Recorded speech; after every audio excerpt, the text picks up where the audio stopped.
Praise lord. దేవుని ఉన్నతమైన నామమునకు మహిమ కలుగును గాక. ప్రభు నామమున మీ అందరికీ హృదయపూర్వక వందనాలు. ఈ ఉదయకాలము దేవుని వాక్యాన్ని విందాం. ప్రసంగి గ్రంథము 11వ అధ్యాయము 10వ వచనము. నీ హృదయములో నుండి వ్యాకులమును తొలగించుకొనము, నీ దేహమును చెరుపు దానిని తొలగించుకొనము. ప్రియమైన వర్లారా, మరి భక్తుడైన సొలొమోన్ గారు ఈ ప్రసంగి గ్రంథకర్త. మరి ఆయన మన యొక్క హృదయమును అలాగే దేహమును ఏమైతే చెరిపేస్తున్నాయో, అంటే పాడు చేస్తున్నాయో, ఇబ్బందిని బాధని కలగజేస్తున్నాయో వాటిని తొలగించుకోండి అని ఇక్కడ తెలియజేస్తున్నారు.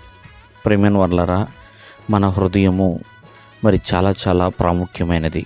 ఎందుకంటే మరి మన హృదయంలో ప్రభువుకి స్థానము ఇవ్వాలి. ఆయన మన హృదయంలో నివాసం చేయాలి. ఆయన మన హృదయంలో నివాసం చేయాలంటే మనలో ఎటువంటి చెడు కానీ ఎటువంటి పాపం కానీ లేకుండా మన హృదయము పరిశుద్ధంగా ఉండాలని ప్రభు కోరుకుంటున్నాడు. మన దేహమును కానీ లేకపోతే హృదయమును కానీ ఏదైతే చెరుపుతుందో, ఏదైతే పాడు చేస్తుందో ఆ చెడుని తొలగించుకోవాలండి. అలా తొలగించుకోకపోతే మొత్తం అంతా కూడా పాడైపోయే పరిస్థితి ఏర్పడుతుంది. చూడండి ప్రియమైన వాళ్ళరా, కొంతమంది అసూయ అనేది దేహాన్ని పాడు చేస్తుంది, హృదయాన్ని పాడు చేస్తుంది, జీవితాన్ని పాడు చేసేస్తుంది. అంటే అసూయ పడటం, ఎదుటివారి యొక్క మేలుని ఓర్చుకోలేకపోవటం. అని ప్రియమైన వాళ్ళరా, ఈ అసూయ ప్రతి ఒక్క జీవితాన్ని నాశనం చేస్తుంది.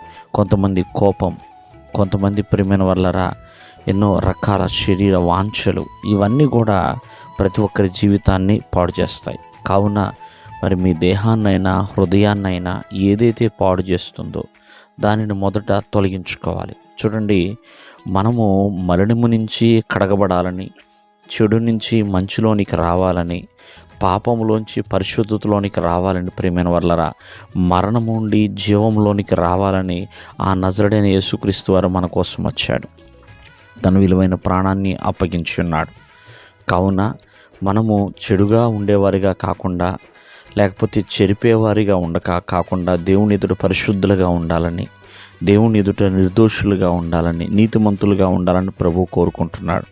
కావున నీ దేహమునైనా, నీ జీవితమునైనా, నీ కుటుంబమునైనా ఏదైతే చెరుపుతుందో దానిని పూర్తిగా తొలగించుకోవాలి. ఎప్పుడైతే మనము తొలగించుకుంటామో అప్పుడే ప్రియమైన వర్లరా దేవునిలో ఇంకా బలముగా, దేవునిలో ఇంకా ఎదగగలుగుతాం.